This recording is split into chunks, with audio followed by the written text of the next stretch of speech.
I'm sure, as you know, back in late July, Los Angeles Unified School District Superintendent Austin Buettner decided to, keep his school district, LAUSD, the second largest district in the nation, at home for the beginning of fall. Do you think our district waited too long or waited the right amount of time, seeing as we're smaller and communal and can make more choices for our local community? I think that's a really fair question. I think that, when we look back, this is the type of thing that a thoughtful and intentional decision needs to be made. And so I think that, you put yourself at risk sometimes when you do something too early, but you also put yourself at risk if you do things too late. However, we wanted to ensure that we did a lot of homework. And, this is, administrators, some teachers that volunteered. We gave up all vacations, everything to work on this.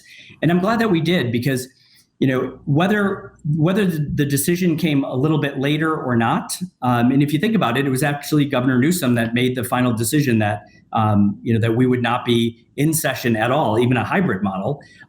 We were right there on the cusp of making that decision. And so that would have happened the next day or maybe 2 days later at a board meeting on Tuesday, because our board took in all of that information. But I think that we're a small community. And so people really reached out to us. And I will say, I have never in my entire career of over 25 years, I've never had something so polarizing.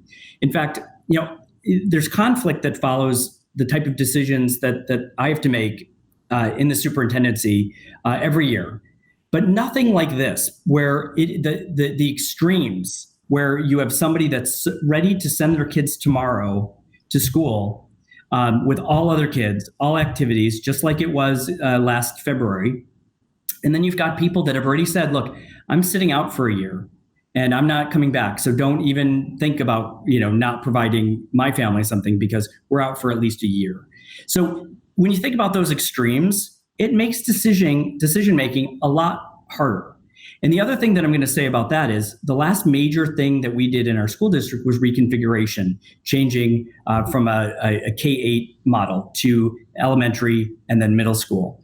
And the difference there is that was a lot of decision-making that was done, but it was planned and it was very intentional when we did reconfiguration.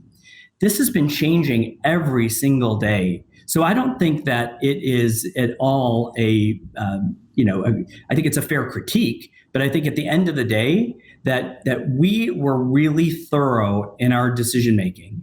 And did parents have to wait a little bit longer to find out? I think they did, but I feel like we did a lot of work up front, because what school districts are struggling with now, many that we're not going to go to a hybrid model. Mm-hmm. And as you mentioned, many were just going to go all virtual. And so, and what's happening now is that with the hybrid model, some of the ones that said, look, we're going to keep having this hybrid model. We'll keep everybody, physically distanced. That they had to then change. And so because we took a little bit longer, we had kind of an A, B, C option depending on where this was going to go. So I think the homework in advance was better. I think it added some anxiety to families and our students as well. And I feel badly about that. But this is something, you don't want to get this wrong. And so I think at the end of the day, it was something we needed to do to make a really thoughtful decision. Of course.